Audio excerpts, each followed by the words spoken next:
Hello everyone, कैसे हैं बेटा सब लोग? बिल्कुल बिंदास। चलिए, अच्छी बात है, होने चाहिए। तो आज बेटा जो हम डिस्कस करने वाले हैं वो आपकी क्लास 11 फिजिक्स का चैप्टर नंबर 4 की जान है। जान, मैं इसको फिजिक्स की जान भी बोल सकता हूं। ऐसा इसलिए क्योंकि जब हम फिजिक्स की बात करते हैं क्लास 11 से लेकर 12 तक, तो एक चीज बार बार मुंह से निकलती है टीचर के, वो है वेक्टर। वेक्टर किसको बोलते हैं? जैसे कि आपने क्लास 9 से भी पढ़ा है कि स्केलर और वेक्टर क्वांटिटी दो अलग अलग तरीके की क्वांटिटीज होती हैं। लेकिन जो वेक्टर क्वांटिटीज होती हैं उसमें क्या होता है, एक चीज का जिक्र होता है, वो है डायरेक्शन। तो स्केलर और वेक्टर क्वांटिटीज में क्या डिफरेंस है? Scalar quantities are those quantities which can be represented by magnitude only, and vector quantities are those quantities which can be represented by magnitude and direction. यानी कि अगर मैं बात कर रहा हूं, फोर्स का जिक्र कर रहा हूं, फोर्स, कि भाई किसी ने कहीं फोर्स लगाया, तो हम ये बात करते हैं कि किस डायरेक्शन में फोर्स लगा। कोई चीज धक्का लगाने के बाद मूव करती है तो वो इस बात के ऊपर डिपेंड करती है कि वो किस डायरेक्शन में मूव करेगी, और किस डायरेक्शन में मूव करेगी वो किसके ऊपर डिपेंड करता है कि किस डायरेक्शन में फोर्स लगा है। मतलब जिस चीज को कहने के लिए, बताने के लिए, अप्लाई करने के लिए डायरेक्शन की जरूरत होती ही है, उसे ही हम वेक्टर क्वांटिटी कहते हैं। और अगर डायरेक्शन की रिक्वायरमेंट नहीं पड़ रही है, जैसे टाइम देखने के लिए डायरेक्शन की जरूरत नहीं पड़ती। अगर मैं आपसे बोलता हूं कि अभी टाइम क्या हुआ है, तो मैंने अपनी घड़ी में देखा तो लगभग 5:05 हो रहे हैं।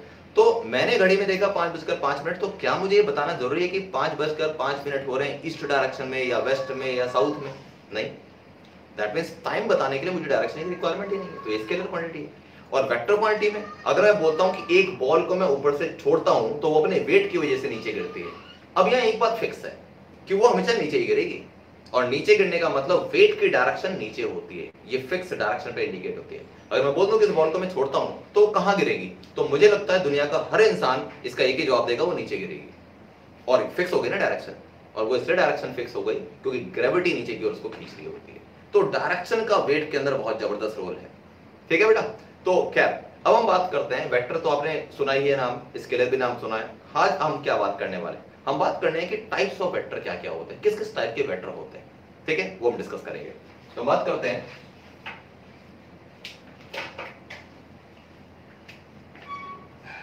वेक्टर्स। क्या क्या चीज चाहिए होती है? Magnitude and direction. मैग्नीट्यूड मिलेगा और डायरेक्शन मिलेगा।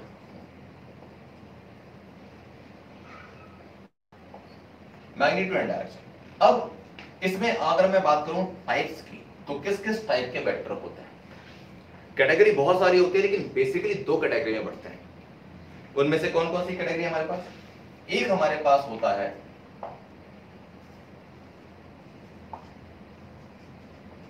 एक्सियल वेक्टर्स, एक हमारे पास है एक्सियल वेक्टर्स, और एक हमारे पास होते हैं कौन से?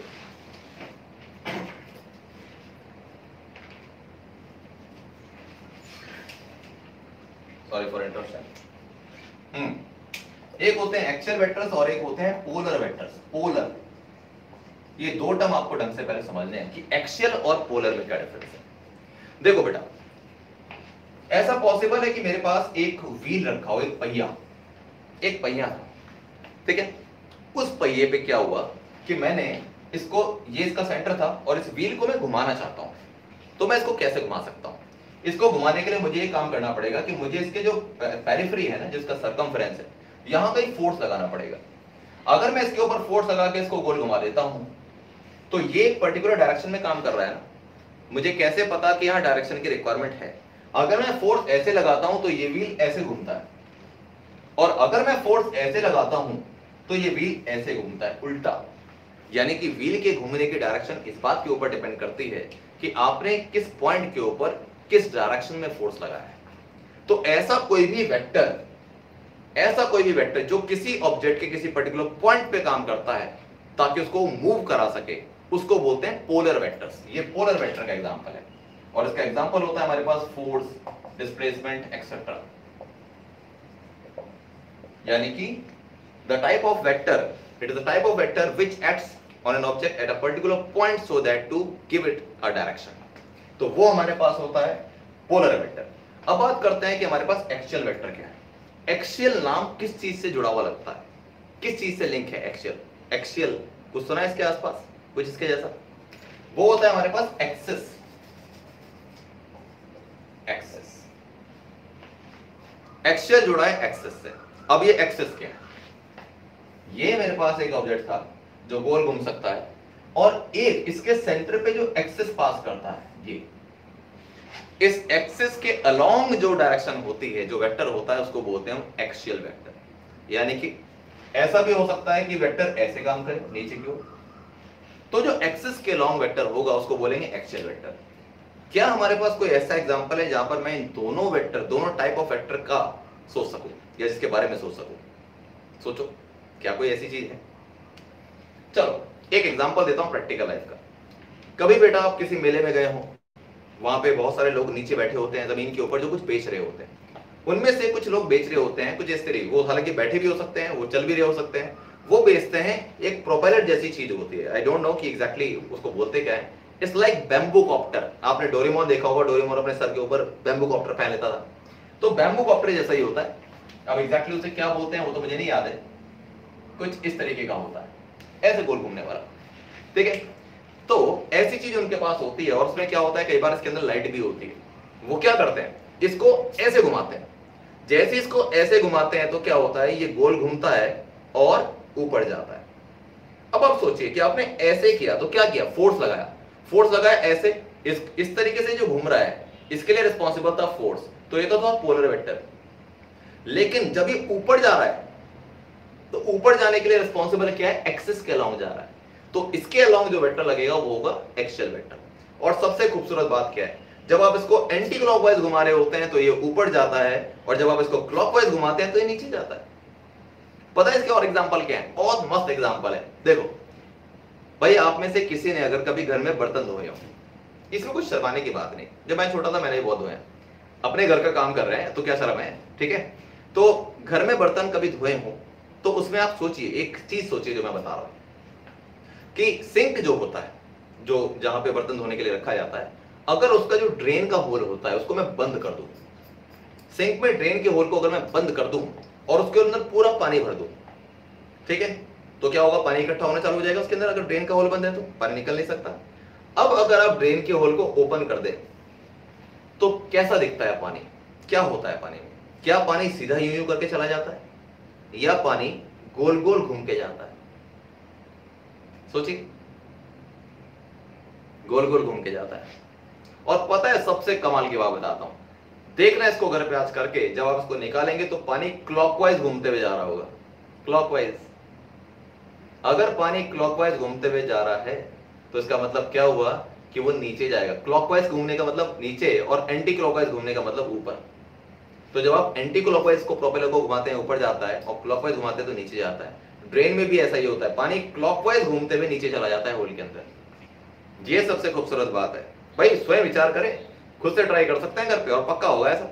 मैं तो कई बार देख चुका हूं भाई, कोई एक्सेप्शन केस हो तो बात अलग है, जनरली ऐसा ही होता है, ठीक है बेटा, राइट। तो अब मैंने क्या बताया, इसमें जो गोल गोल ऐसे घूमने के लिए जो फोर्स लग रहा है, ये मेरे पास क्या हो गया, ये मेरे पास क्या हुआ, ये मेरे पास हो गया पोलर का कंसेप्ट, और एक्सियल का कंसेप्ट क्या हुआ, नीचे जाना। तो जो एक्सिस के अलोंग वेक्टर काम कर रहा है वो एक्सियल है, ठीक है। और जो अलोंग द लाइन ऐसे, जो ऐसे घूम रहा है, जो पर्टिकुलर सरफेस के ऊपर ऐसे करके जो फोर्स लग रहा है, जो उसको घुमा रहा है, इस टाइप के वेक्टर को बोलते हैं पोलर वेक्टर्स, ठीक है बेटा। चलिए खैर, अब बात करते हैं इसके आगे हमारे पास क्या है। इनकी डेफिनेशन बहुत रेयर आती है, आती ही नहीं जनरली, अक्सर स्कूल में नहीं पूछी जाती है, लेकिन फिर भी जो मैंने बताया था उसको आप याद रखिएगा। और अब बात करते हैं कि आगे हमारे पास और किस किस टाइप में वेक्टर की प्रॉपर्टीज होती है, देखिए। और ये जानना बहुत जरूरी है क्योंकि आगे चैप्टर जब चलेगा, क्योंकि chapter number 4 motion in plane जो है उसकी आज फर्स्ट क्लास है, और इस क्लास से इस चैप्टर का पूरा कंसेप्ट बिल्ड होगा। वेक्टर हमेशा आएगा नाम बार बार इस चैप्टर के अंदर, तो आपको आज ढंग से जानना जरूरी है कि वेक्टर के बारे में क्या क्या इंफॉर्मेशन होती है, ठीक है जी। तो चलिए देखते हैं।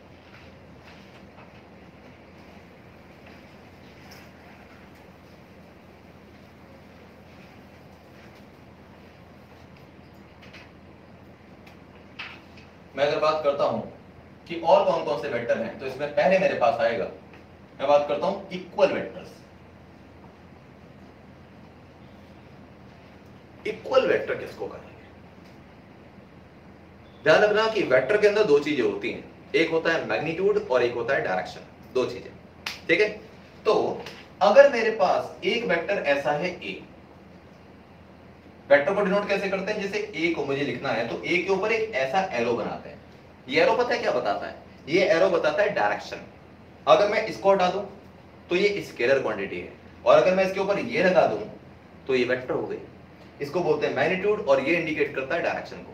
तो हम पढ़ते क्या है इसको हम पढ़ते हैं वेक्टर ए। वेक्टर ए बोलते हैं आप इसको, ए वेक्टर भी बोल सकते हो, वेक्टर ए भी बोल सकते हो, बोलने में क्या जा रहा है, ठीक है। लेकिन हाँ, इन दोनों में से कोई यूज करना है। तो इसको अगर वेक्टर ए बोलते हैं हम, ये ए वेक्टर हो गया, और ये मेरे पास एक दूसरा था, इसको बोलेंगे हम वेक्टर बी।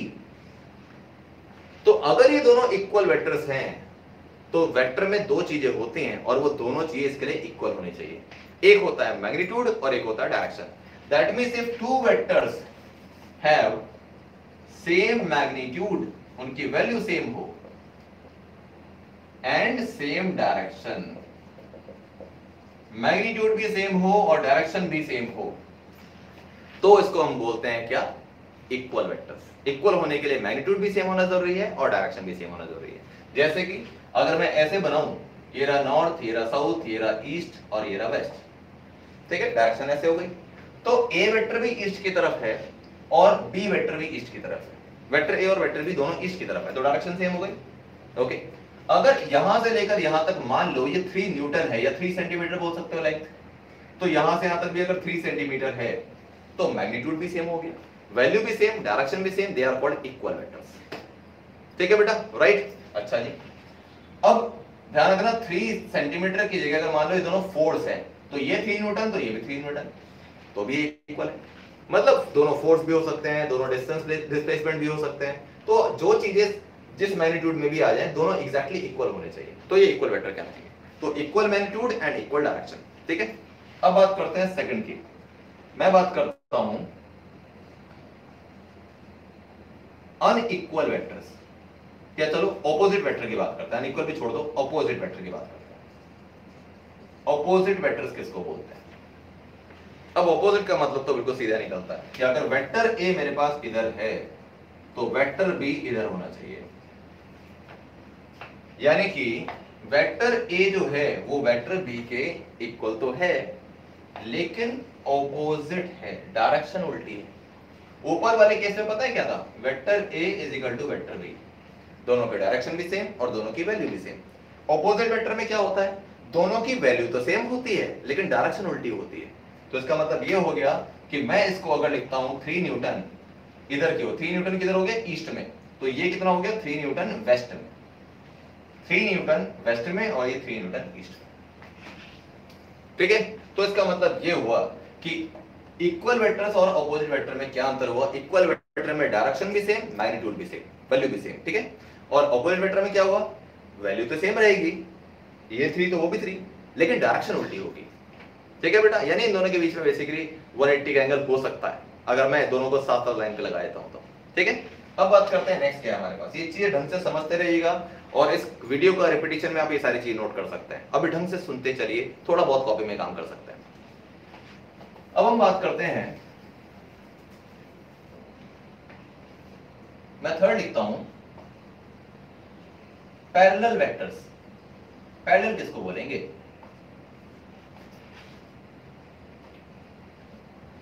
पैरेलल वेक्टर में क्या होता है, ये रहा वेक्टर मेरे पास ए और ये रहा मेरे पास vector B, both are along the same direction, लेकिन दोनों का मैग्नीट्यूड सेम नहीं है, दोनों की वैल्यू सेम नहीं है। तो वेक्टर ए और वेक्टर बी डायरेक्शन में तो सेम होंगे लेकिन मैग्नीट्यूड सेम नहीं होगा।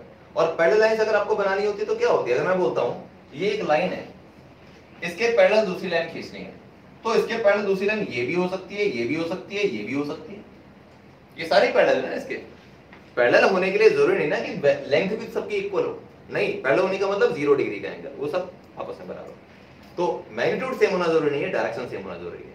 तो ये हो गए हमारे पास पैरेलल वेक्टर्स, यानी कि देखो डायरेक्शन अगर सेम होगी, डायरेक्शन तो सेम होनी ही चाहिए, अगर मैग्नीट्यूड सेम हो जाए ना, अब मैं आपको बताता हूं इन दोनों में क्या अंतर है।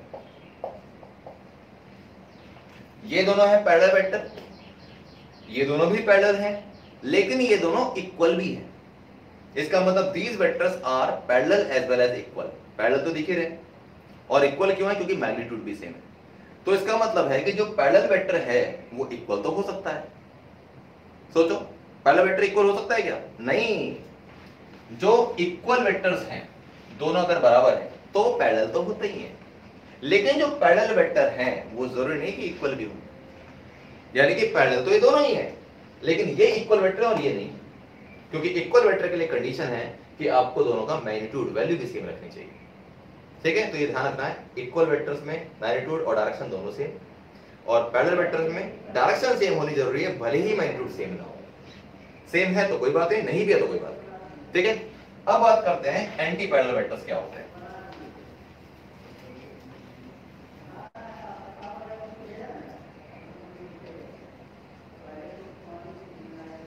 Anti parallel vectors, anti parallel में क्या हो गया, एक मेरे पास वेक्टर ए था, एक वेक्टर बी था। अब क्या हुआ, दोनों एक दूसरे के अपोजिट, लेकिन मैग्नीट्यूड सेम होना जरूरी नहीं है। अगर इनका मैग्नीट्यूड सेम हो जाए तो ये अपोजिट वेक्टर कहलाएंगे। अगर मैं इनको बिल्कुल बराबर कर दूं ना, बिल्कुल ये कर दूं, तो ये अपोजिट वेक्टर हो गए।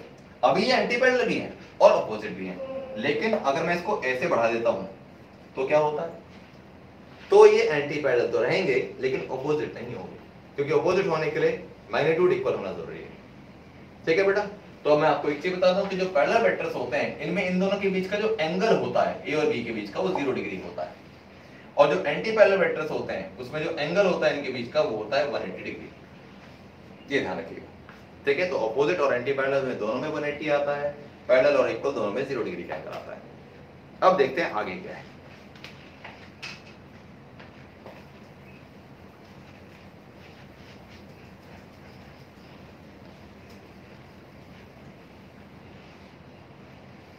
नंबर 5, फिफ्थ नंबर हमारे पास क्या है, फिफ्थ हमारे पास है को इनिशियल वेक्टर्स। को इनिशियल वेक्टर्स, को का मतलब क्या है, को का मतलब सेम, इनिशियल का मतलब स्टार्टिंग पॉइंट। तो ऐसे दो vectors which have same starting point, ये रहा वेक्टर A और ये रहा वेक्टर B, दो वेक्टर है, they have common starting point। तो को इनिशियल का मतलब होता है कॉमन इनिशियल या फिर स्टार्टिंग पॉइंट।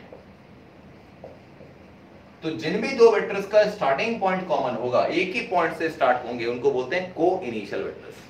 को का मतलब सेम या एक जैसा, और इनिशियल का मतलब तो इनिशियल पॉइंट वही है। ठीक है, similarly we have another one, co-linear vectors। अब कोलिनियर वेक्टर, कोलिनियर टर्म हमने मैथ्स में भी सुन रखा है। मैथ्स में कोलिनियर का मतलब क्या होता है, इन द सेम लाइन, है ना। तो इसका मतलब है कि if one vector A vector and B vector is along the same line, एक ही लाइन पर हो ए और B, then they are collinear vectors along the same line, along the same line, तो ये कोलिनियर वेक्टर्स हो गए।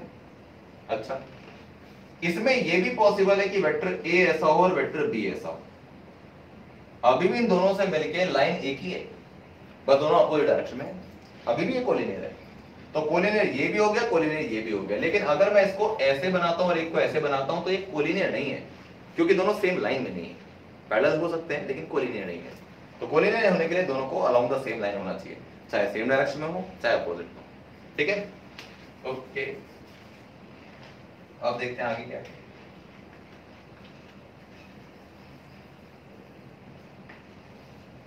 Next,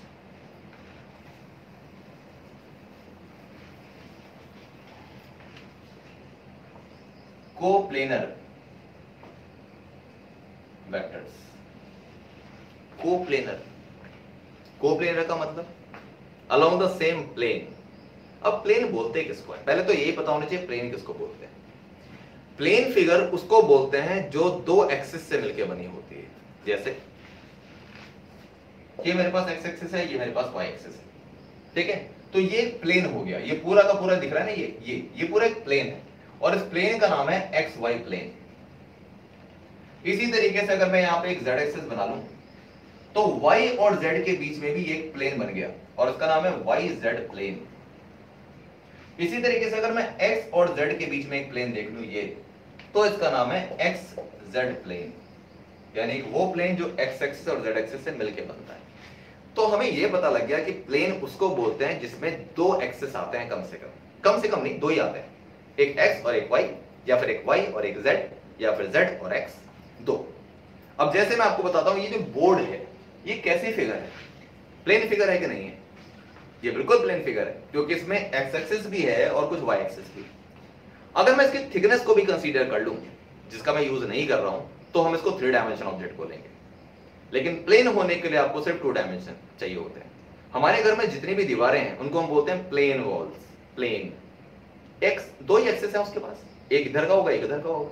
तो जितनी भी चीजें जिसमें सिर्फ 2 डायमेंशन आती हैं वो प्लेन फिगर कहलाती है। ठीक है, जैसे कि आपने मैथमेटिक्स में पढ़ा होगा plane figure and solid figures.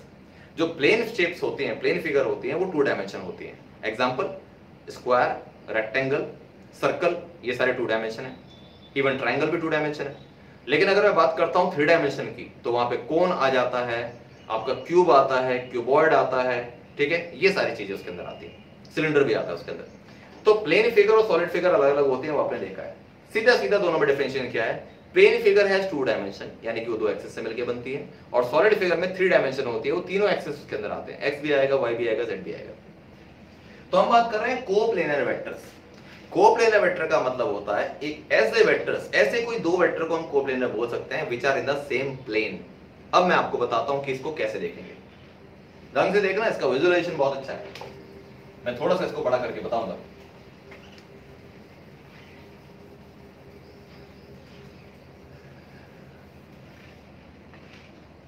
देखो, ये एक्स एक्सिस था, this is Y axis and this is Z axis. ये मेरे पास कौन सा प्लेन था, एक्स वाई, ठीक है। ये मैंने बताया कौन सा प्लेन था, ये मेरे पास था वाई जेड प्लेन। और ये कौन सा प्लेन है, ये मेरे पास है एक्स जेड प्लेन, ठीक है। मैंने एक वेक्टर बनाया यहां पे और एक वेक्टर बनाया यहां पर। अब मैंने आपसे पूछा कि क्या ये कोप्लेनर वेक्टर है? कोप्लेनर, यस, क्या ये कोप्लेनर वेक्टर है? को का मतलब होता है सेम, और प्लेन का मतलब, प्लेन का मतलब तो प्लेन होता है, यानी दो वेक्टर जो सेम प्लेन पे होंगे उन्हें हम कोप्लेनर वेक्टर बोलेंगे। जैसे कि ये था मेरे पास एक्स वाई प्लेन में, लेकिन ये दूसरे प्लेन में है, एक्स जेड प्लेन में, इसका प्लेन ही अलग हो गया, ये कोप्लेनर नहीं है। लेकिन अगर मैं इस वेक्टर को यहां से हटा के यहां बना दूं, भले किसी भी डायरेक्शन में बना दूं, तो दे आर कोप्लेनर वेक्टर्स, क्योंकि ये भी एक्स वाई प्लेन पे और ये भी एक्स वाई प्लेन पे। अब एग्जांपल, ये बोर्ड जो मुझे दिख रहा है, इस बोर्ड के ऊपर मैं कितनी भी लाइनें खींच दूं, इधर इधर इधर कहीं भी, तो रहेगा तो एक ही प्लेन ना, तो वो कोप्लेनर कहलाएगा। आप जहां भी बैठे हैं, आपके घर के सामने जो आपको रूम में जो वॉल दिख रही होगी सामने अपने, अगर वॉल दिख रही है तो उस वॉल के ऊपर अगर आप कोई 2 लाइनें खींच लेना, खींचना मत, पिटोगे बहुत, अगर खींच लें 2 लाइनें तो वो दोनों कोप्लेनर कहलाएंगी। लेकिन अगर आप अपने सामने वाली वॉल के ऊपर एक एरो बनाते हैं और अपने लेफ्ट साइड वाली वॉल के ऊपर एक एरो बनाते हैं, तो ये कोप्लेनर नहीं है, वो अलग प्लेन है, ये अलग प्लेन है, ठीक है। तो अगर सेम प्लेन के ऊपर 2 वेक्टर्स रिप्रेजेंट होते हैं, then they are called as coplanar vectors, ठीक है। चलो अब जरा देखते हैं।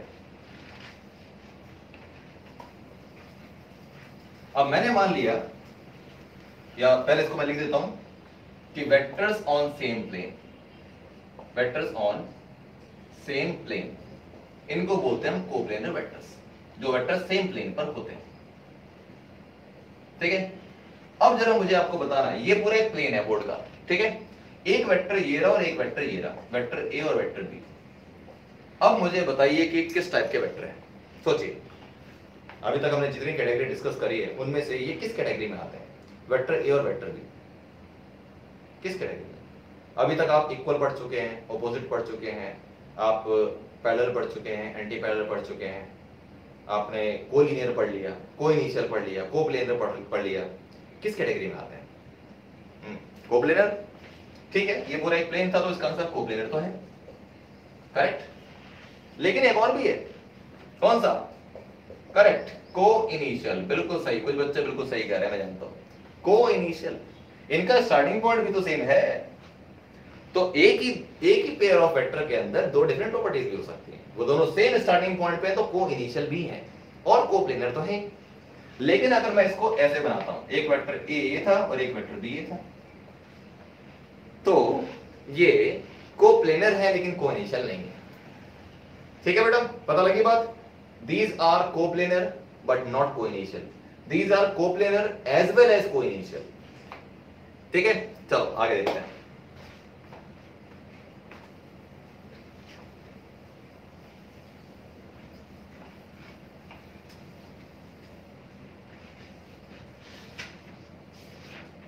एक चीज मैं आपको बता दूं, अगर बेटा मेरे पास एक वेक्टर ये है, मान लो 3 वेक्टर्स मेरे पास है, एक वेक्टर एक वेक्टर बी और एक वेक्टर सी, ऐसे है, ऐसे ए बी एंड सी। तो इस तरीके से जो कॉम्बिनेशन बनता है उससे बनता है जीरो वेक्टर। जीरो वेक्टर का मतलब होता है इसका जो आंसर आएगा वो आएगा जीरो। अब वो कैसे जीरो आएगा देखिए, स्टार्टिंग पॉइंट था ये, अगर मैं स्टार्टिंग पॉइंट से यहां चलता हूं, यहां पहुंचता हूं, फिर यहां से यहां पहुंचता हूं और फिर यहां से यहां पहुंचता हूं, तो डिस्प्लेसमेंट कितना होगा? देखो मैं डिस्टेंस की बात नहीं करूंगा क्योंकि डिस्टेंस स्केलर क्वांटिटी होती है और डिस्प्लेसमेंट वेक्टर क्वांटिटी होता है। डिस्प्लेसमेंट क्या बोलता है? Shortest distance between initial and final points. Initial point यही था, फाइनल पॉइंट भी यही है, तो आंसर कितना आया? जीरो। इसका मतलब डिस्प्लेसमेंट जीरो है, डिस्टेंस जीरो नहीं है। डिस्टेंस में तो दिस प्लस दिस आएगा, लेकिन हम वेक्टर क्वांटिटी की बात कर रहे हैं तो हम डिस्प्लेसमेंट की बात कर रहे हैं और डिस्प्लेसमेंट जीरो। क्योंकि ऐसी किसी भी कंडीशन में हमेशा डिस्प्लेसमेंट जीरो हो जाता है तो इसको बोलते हैं हम जीरो वेक्टर। जीरो वेक्टर, ये जीरो वेक्टर की कंडीशन है। तो इसलिए कभी भी किसी भी क्वेश्चन के अंदर आप ऐसे एरोज नहीं बनाएंगे कि यहां से यहां गया, यहां से यहां गया और यहां से यहां गया। अगर आपने ऐसे कर दिया तो ये जीरो आएगा, लेकिन अगर मैं इसका आंसर जीरो नहीं चाहता तो मैं इसको कैसे कर सकता हूं? ए वेक्टर बी वेक्टर और जो सी वेक्टर है वो ऐसे आएगा। अब इसका आंसर जीरो नहीं आएगा, क्यों? क्योंकि यहां से यहां गए, यहां से यहां गए और फिर यहां से यहां नहीं आए, इधर से इधर गए, तो आप उस जगह तो नहीं पहुंचे ना जहां से स्टार्ट किया था। तो ये है नॉन जीरो और ये है जीरो। ये बातें आपको ध्यान रखनी है कि वेक्टर को, 3 वेक्टर्स को ऐसे रिप्रेजेंट करते हैं, कभी ऐसे रिप्रेजेंट नहीं करते, नहीं तो आंसर हमेशा जीरो ही आएगा। हाँ, अगर आंसर जीरो ही लेके आना है तो ये 3 वेक्टर किसी भी वैल्यू के हों, 3 मीटर 4 मीटर 5 मीटर या 3 newton 4 metre 4 newton 5 newton, answer zero ही आएगा। लेकिन अगर आंसर जीरो नहीं लाना तो आप उसको ऐसे रिप्रेजेंट करेंगे, एरो को उल्टा कर देते हैं, इधर से इधर नहीं लाते, इधर से इधर ले आते हैं। ठीक है बेटा, राइट? आगे देखते हैं क्या है।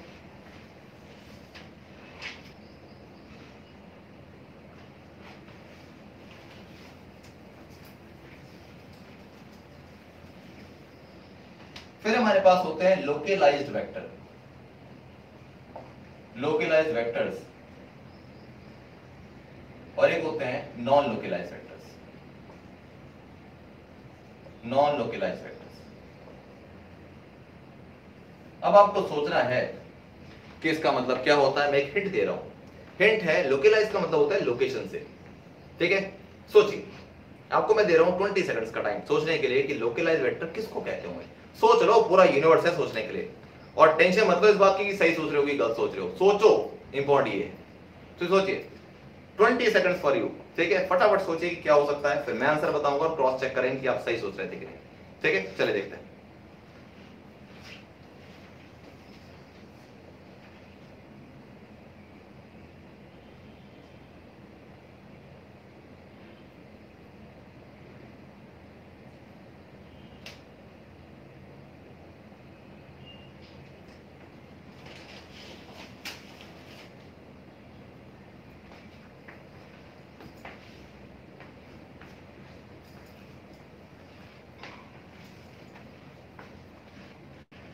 हाँ, सोचा कुछ?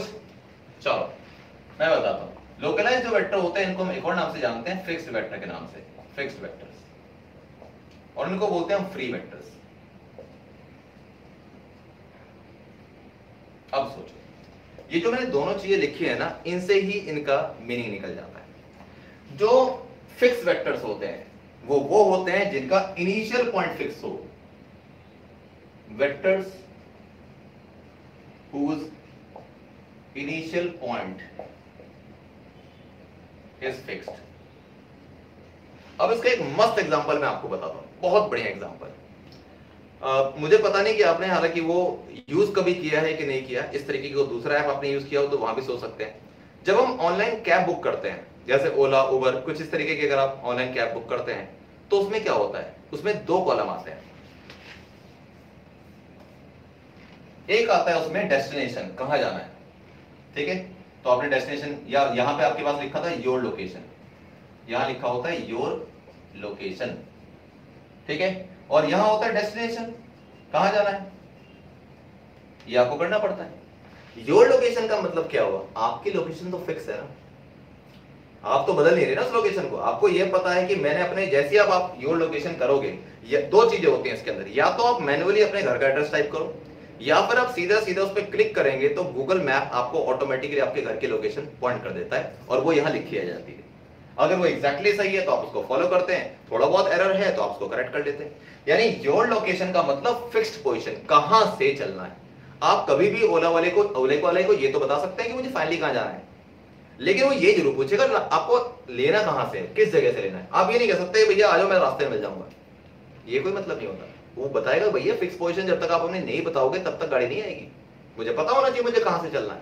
तो जिसके पास vector whose initial point is fixed या इनिशियल पोजीशन इज फिक्स्ड, जिस जगह से वेक्टर को बनाना है वहां से अगर वो फिक्स कंडीशन में है, यानी कि एक वेक्टर मेरे पास ऐसे था जो इधर भी जा सकता है या इधर जा सकता है या इधर जा सकता है या इधर जा सकता है, लेकिन स्टार्टिंग पॉइंट फिक्स है, तो इसको मैं लोकलाइज वेक्टर बोलूंगा। क्या हमारे घर में कोई एग्जांपल है इसका? कुछ ऐसा देखने में लगता हो, भले वो वेक्टर ना हो लेकिन देखने में कुछ ऐसा लगता हो, कोई ऐसी चीज जो एक फिक्स पॉइंट के अबाउट मूव कर रहा हो। क्या है वो घर में? क्लॉक या वॉच, ठीक है।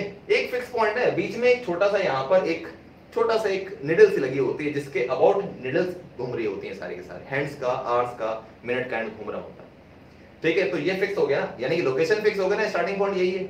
एंडिंग पॉइंट कभी 5 पे हो सकता है, कभी वो 10 पे हो सकता है, कभी वो 15 पे हो सकता है, लेकिन स्टार्टिंग पॉइंट तो हमेशा यही है ना। ये क्या होगा? लोकलाइज्ड। कहां शुरू कर सकते हैं आप? जैसे मान लो एक मैं एग्जांपल बताता हूं, मेरे पास एक बो और एरो था, बो धनुष और तीर थे मेरे पास, तीर बहुत सारे थे, धनुष एक था। तो अब मैं इस पॉइंट पे खड़े हो गए, मुझे पता लगा मुझे चारों तरफ से लोगों ने घेर लिया। मैं एक इमेजिनरी कंसेप्ट बता रहा हूं, ऑब्वियसली मैं ऐसा नहीं कर पाऊंगा, मैं कोई सुपर हीरो तो हूं नहीं, ठीक है। तो अगर मुझे पता लगा चारों तरफ से लोगों ने मुझे घेर लिया, ठीक है, और मेरे पास तीर और धनुष है, तो मैं क्या करूंगा? मेरे चारों तरफ गोल बना रखा है लोगों ने, घेरा बना रखा है, तो मैं क्या करूंगा? यहां से मैंने लिया, इसको मारा, इसको मारा, इसको मारा, इसको मारा। अब हुआ क्या? मैं अपनी जगह पे ही फिक्स हूं और डायरेक्शन बदलती जा रही है। फिक्स पॉइंट हो गया ना। इसका मतलब क्या हुआ? Initial point of every arrow is fixed but the destination has different directions. तो जो वेक्टर किसी एक फिक्स पॉइंट से ओरिजिनेट होता है उसको बोलते हैं हम फिक्स वेक्टर या फिर लोकलाइज्ड वेक्टर, उसकी लोकेशन फिक्स हो गई, ठीक है। और दूसरा हमारे पास था non localized vector which is called free vector. अब इसका एग्जांपल क्या है? एक डंडा लिया मैंने, ठीक है, उस डंडे को मैंने यूं उछाल दिया, तो आपने ये महसूस किया होगा कि डंडा ऐसा नहीं होता कि सीधा यूं जाएगा और सीधा यूं आएगा, वो हवा में थोड़ा घूम जाता है, कई बार किसी भी डायरेक्शन में घूम के फिर वो नीचे गिरता है आड़ा टेढ़ा। इसका मतलब क्या हुआ? उसका ना तो स्टार्टिंग पॉइंट फिक्स है ना एंडिंग पॉइंट फिक्स है, मूव कर रहा है रैंडम डायरेक्शन में, तो उसको फ्री बोलेंगे ना। जैसे घर में जब एक शरारती बच्चा होता है, एक शरारती बच्चा जब घर में होता है तो वो नॉन लोकलाइज्ड है। क्यों? उसकी पोजीशन का कभी कोई अंदाजा नहीं लगा सकता वो कहां जाएगा। आपके घर में छोटे भाई बहन हो, अगर बहुत छोटे हो 4-5 साल के, तो आपने देखा होगा, स्पेशली अगर बॉय है, गर्ल तो फिर भी ठीक होती हैं, उनको एक डॉल देके बिठा दो, बैठी रहती है आराम से, उनको कंगी उंगी करती रहती है। लेकिन जो बॉय होते हैं उन्हें तोड़ना होता है, जो मेरा हाथ में फेंकना है, इधर से उधर दौड़ना है, उधर से उधर दौड़ना है। ये है नॉन लोकलाइज्ड। ना तो स्टार्टिंग पॉइंट फिक्स है ना एंडिंग, क्योंकि कभी वो इधर से ऐसे नहीं होगा, वो यहां से यहीं जाएगा, वो यहां से यूं घूम के जा सकता है, उधर से इधर जा सकता है, फिक्स ही नहीं होगा, बैठेगा ही नहीं कहीं। तो हम क्या बोलते हैं? बड़ा फ्री घूम रहा है यार। फ्री घूमने का मतलब क्या होता है? फ्री का मतलब जिसका स्टार्टिंग और एंडिंग फिक्स ही ना हो, कहां से चले कहां गए पता ही नहीं है। और इस तरीके के कैटेगरी को अगर मैं नॉर्मल भाषा में बोल दूं तो जो आवारा बच्चे होते हैं, एक वर्ड यूज करते हैं हम, आवारा। आवारा का मतलब वो होता है जिसका कोई डेस्टिनेशन नहीं होता, वो कहां के लिए निकला है पता ही नहीं है, कहीं से चल दिया, फिर कहीं और से चल दिया, कहीं और से चल दिया, कहीं भी जा रहा है। नॉन लोकलाइज्ड, उसको बोलते हैं बड़ा फ्री घूम रहा है, आवारा, फ्री घूम रहे। होता है कई बार क्या होता है कि आप घर पे बैठे हैं, तब तक एक कोई दोस्त आता है आपका, चल भाई चलते हैं, बस यही कह रहे चल भाई चलते हैं, आप निकले बैठ गए, पता ही नहीं कहां जा रहे हैं। इसी को तो आवारा कहते हैं। अगर आपको पता है कि जा कहां रहे हैं तो आवारा नहीं है, फिक्स लोकेशन है। लेकिन अगर आप रैंडम कहीं भी जा रहे हैं तो आवारा है। ठीक है बेटा। तो देखो प्रैक्टिकल लाइफ में कितनी सारी चीजें हैं जो लोकलाइज और नॉन लोकलाइज को बता सकती हैं। यही तो फिजिक्स है मेरे लाल, यही फिजिक्स है।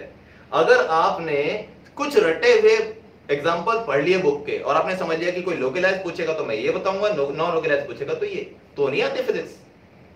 अगर मैं किसी को लिटरली, मैं किसी को ऐसा नहीं कह रहा हूं, लेकिन एक ऐसा स्टूडेंट जो ह्यूमैनिटी का हो, जिसका साइंस से लेना देना नहीं है, उसको अगर मैं 4 हेडिंग से बोल दूं ना कि बेटा एक काम कर, लोकलाइज और नॉन लोकलाइज की डेफिनेशन रट ले, रट वो भी लेगा।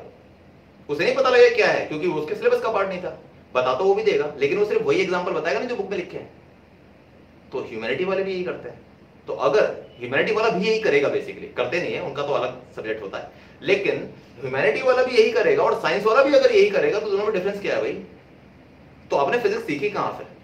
फिजिक्स आप तब सीखोगे जब बुक के अलावा आपके पास और 50 एग्जांपल हो इसके।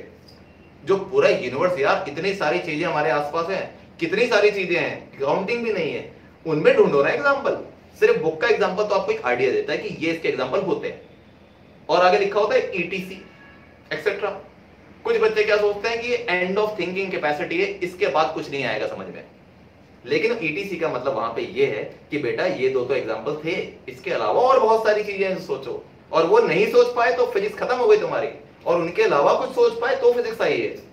तो इसलिए आप सोच के देखो कि मैंने आपसे कैसे कैसे एग्जांपल बताए हैं, आपको विश्वास भी नहीं होगा कि यार ये भी कोई एग्जांपल होता है। या अजीब टेढ़े हो सकते हैं एग्जांपल, लेकिन अगर वो चीजों पर बिल्कुल फिट बैठ रहे हैं तो बिल्कुल सही है। ठीक है, राइट। तो हमने लोकलाइज पढ़ लिया, नॉन लोकलाइज पढ़ लिया, और नाना प्रकार के हमने वेक्टर पढ़ लिए। ये थे हमारे पास टाइप्स ऑफ वेक्टर जिनके बारे में आपको पता होना चाहिए। अब मैं आपको बता रहा हूं जो हमारा नेक्स्ट क्लास का जो टॉपिक होगा उसका मैं थोड़ा सा इंट्रोडक्शन आपको दे रहा हूं, और मैं आपको बताऊंगा कितनी मजेदार चीज हम नेक्स्ट क्लास में पढ़ने वाले हैं, जो ज्यादा मार्क्स लेके आती है क्लास 11 के अंदर, जिससे आपको ज्यादा मार्क्स मिलेंगे। ठीक है, वो है हमारे पास कि वेक्टर्स अगर हमारे पास है, वेक्टर ए और वेक्टर बी, तो मैं इनको सॉल्व कैसे करूं, एडिशन कैसे करूं, मल्टीप्लीकेशन कैसे करूं, उसके कुछ रूल्स होते हैं। अगर वेक्टर क्वांटिटी है तो रूल्स हैं, और अगर सिंपल हमारे पास स्केलर क्वांटिटी है तो 2 + 3 = 5, 4 + 3 = 7, ये होती है हमारे पास स्केलर क्वांटिटी का हिसाब किताब। लेकिन अगर वेक्टर है तो कुछ सीन अलग है। अब मैं आपको बताता हूं वो क्या है, ढंग से सुनिएगा।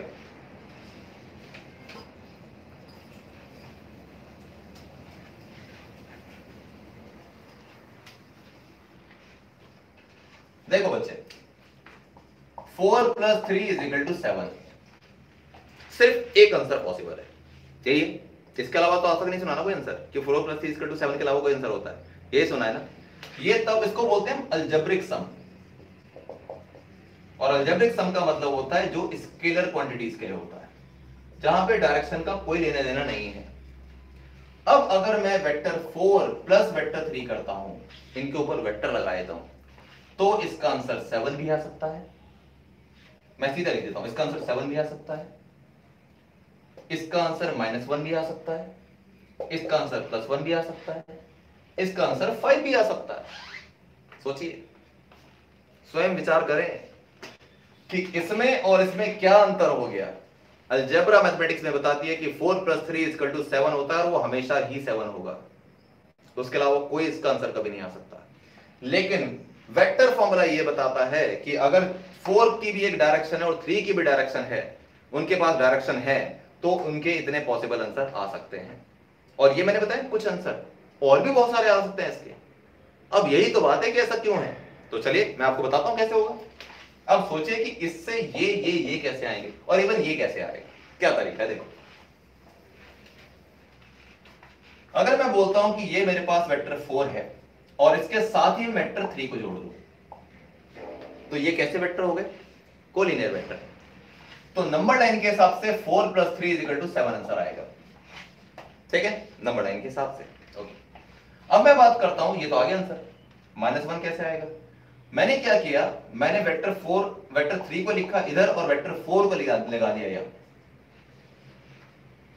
वेक्टर का मतलब डायरेक्शन, वेक्टर 4 इधर की ओर था और वेक्टर 3 इधर की ओर था, तो वेक्टर 4 के उल्टा जाने की वजह से, ये ओरिजिन है, ओरिजिन नंबर लाइन पे इधर जाते हैं तो क्या आता है, -1 -2 -3 -4, और ये था, ये 3।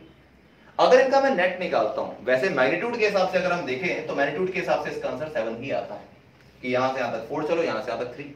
लेकिन अगर मैं ऐसा करूं कि मैंने लगा दिया -4, और इसके ऊपर देखो, ये मेरे पास ओरिजिन क्या था, ओरिजिन ये था मेरे पास, ये ये मेरे पास वेक्टर 3 था, और इसके एंड से जो मैं 4 को यहां जोड़ रहा था, उस 4 को यहां ना जोड़ के अगर मैं इस 4 को यहां जोड़ दूं यहां, तो क्या आंसर आएगा? अभी मैंने पहले क्या किया था, चलो इसको मैं एक चीज दोबारा से बताता हूं, तब आप समझेंगे। मैं अलग अलग डायरेक्शन बताता हूं। देखो, पहले मैंने आपको बताया कि मैं चलो 4 ये था मेरे पास और 3 मैंने ऐसे जोड़ा तो आंसर आया 7। दूसरी पॉसिबिलिटी, मैं 3 को पहले ऐसे लिखता हूं और जहां पे 3 ने एंड किया वहां से 4 को उल्टा जोड़ता हूं, तो यहीं तक आएगा ना 4। अब मेरे पास आंसर कितना आएगा? सोचो, नंबर लाइन यहां से शुरू होती है 0 से, 0 से 3 पे गए और फिर 3 से गए -4 पे, तो 3 से -4 जाने का मतलब क्या होता है, कहां तक पहुंचोगे? 3 से अगर 4 पीछे जाओगे तो -1 पे पहुंचोगे, तो इसका आंसर आएगा -4 + 3 = -1। अब मुझे आंसर लाना है +1, तो क्या करेंगे? +1 लाना है तो मैंने पहले 4 वेक्टर बनाया 0 से शुरुआत करके, और फिर इसके एंड से 3 को उल्टा जोड़ दिया, यानी कि -3 कर दिया, तो मेरे पास आंसर आता है 4 - 3 = +1। अब 5 कैसे आएगा? सिंपल सी बात है, ये रहा वेक्टर 4, वेक्टर 3 को मैंने जोड़ दिया यहां 90 डिग्री पे, तो अब ये जो आंसर है ये आएगा 5। कैसे? By Pythagoras theorem. अब आप सोच के देखिए, हर केस में मैंने 4 और 3 ही लिया था, लेकिन 4 और 3 को जोड़ा किस तरीके से, कितने एंगल पे जोड़ा है, उससे इसका आंसर बदल जाता है। दोनों को सेम डायरेक्शन में जोड़ देता हूं तो जुड़ जाते हैं, ऑपोजिट डायरेक्शन में जोड़ता हूं तो एक बार -1 आता है आंसर, एक बार +1 आता है, और अगर परपेंडिकुलर जोड़ता हूं तो आंसर 5 आ जाता है। अब अगर मैं आपसे पूछूं कि 4 और 3 को जोड़ के मुझे लेके आना है 6.2, तो ये कैसे आएगा? ये तो हमारी मैथ्स ने हमको कभी सिखाया नहीं कि 4 और 3 से 6.2 कैसे आएगा, है ना? नहीं सिखाया ना? चलो जी देखते हैं। सिखाया तो है, लेकिन अगर याद रह गया हो तो। डायरेक्टली नहीं सिखाया, इनडायरेक्टली सिखाया। अब वो कैसे? देखो, वो ऐसे सिखाया है कि सबसे पहले मैंने 4 की लाइन खींची, फिर मैंने क्या किया, इस पॉइंट से 3 सेंटीमीटर का एक आर्क कट कर लिया, यहां से 3 सेंटीमीटर का आर्क मारा। मुझे तीसरी साइड कितनी चाहिए? 6.2, तो मैं इस पॉइंट से 6.2 का एक और आर्क बनाता हूं जो इसको कट करेगा, मिला दो, बन गया जी ट्रायंगल। ये 6.2 ही आएगा, पक्की बात है। ये था भाई कंस्ट्रक्शन।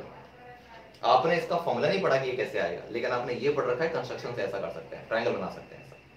लेकिन सबसे इंपॉर्टेंट बात क्या है, ये सब ट्रायंगल बन सकता है क्या? वैसे सोचो, ट्रायंगल बनने के लिए क्या चीज जरूरी होती है? What is the necessary condition to make a triangle by 3 sides? The sum of any 2 sides should be greater than the third side. ज्यादा होना चाहिए तभी बनेगा, नहीं तो नहीं बनेगा। तो आपको क्या पता लगा? इतने, मैंने सिर्फ 4 और 3 लिए और 5 आंसर बता दिए आपको। किस बात के ऊपर डिपेंड करता है? डिपेंड इस बात के ऊपर करता है कि मैं हर बार 4 ही ले रहा हूं, हर बार 3 भी ले रहा हूं, लेकिन एक और चीज थी जिसके ऊपर इसका रिजल्ट डिपेंड करता है, और वो है एंगल। एंगल थीटा, किस एंगल पे जोड़ते हो दोनों को? तो अगर मैंने 4 और 3 को साथ साथ जोड़ दिया 0 डिग्री के एंगल पे, तो आंसर 7 आ गया। अगर मैंने 180 डिग्री के एंगल पे जोड़ दिया तो कभी -1 आता है, कभी +1 आता है, डिपेंड करता है आप किसको किसके साथ घुमा रहे हो। फिर मैंने इसको 90 डिग्री पे जोड़ दिया, एंगल 90 डिग्री का हो गया, तो मेरे पास 5 आंसर आ गया। अब मैंने थोड़े से और एंगल पे जोड़ दिया तो आंसर 6.2 आ गया। एंगल के ऊपर ही तो सब डिपेंड कर रहा है। तो इसका मतलब है वेक्टर को सॉल्व करने के लिए आपको सिर्फ उनके मैग्नीट्यूड नहीं चाहिए होते हैं, ये भी चाहिए होते हैं किस डायरेक्शन में उनको जोड़ोगे। इसी को बोलते हैं हम वेक्टर सम फॉर्मूला, या फिर rules for addition of vectors. कैसे आप एडिशन करेंगे वेक्टर क्वांटिटी का, उसके लिए हमारे पास रूल है, और वो हमारे पास है triangular law of vector addition, parallelogram law of vector addition and polygon law of vector addition. ये 3 चीजें हैं जिनमें ट्रायंगल और पैरेललोग्राम ज्यादा पढ़ाया जाता है स्कूल के अंदर। नेक्स्ट क्लास में मैं आपको इसके बारे में बताऊंगा, और ये इस चैप्टर के पहले डेरिवेशन भी होंगे। ध्यान रखिए, आपका हाफ ईयरली एग्जाम जो होता है उसमें आपके 3 5 मार्कर क्वेश्चन आते हैं, और 3 5 मार्कर क्वेश्चन जो आते हैं, जो आपका 70 मार्क्स का पेपर होता है हाफ ईयरली का, उसमें जो 3 5 मार्कर क्वेश्चन होते हैं उनमें से एक 5 मार्कर क्वेश्चन आपका चैप्टर 3 या 4 में से आता है, और स्पेशली चैप्टर नंबर 4 से ही आता है, इसी चैप्टर से। और वो जो 5 मार्कर क्वेश्चन होता है उसमें सबसे डिमांडिंग जो टॉपिक होते हैं 2-3, उनमें से एक ये है जो मैं आपको नेक्स्ट क्लास में कराऊंगा। इसके एग्जाम में आने के बहुत चांसेस होते हैं, मतलब एक क्वेश्चन तो पक्का ये है कि आएगा ही आएगा। अब वो 5 का भी आ सकता है, 2 का भी, 3 का भी, लेकिन डेरिवेशन 5 का भी आ सकता है। ठीक है बेटा, तो नेक्स्ट क्लास में हम पढ़ेंगे एडिशन ऑफ वेक्टर्स। ठीक है, तब तक के लिए ये सारी चीजें रिकॉल करिएगा, वीडियो को एक बार ढंग से देखिएगा, अच्छे कंसेप्ट समझिएगा, फिर हम आगे चलेंगे। ठीक है बेटा, so take care. All the best, next class में मिलते हैं।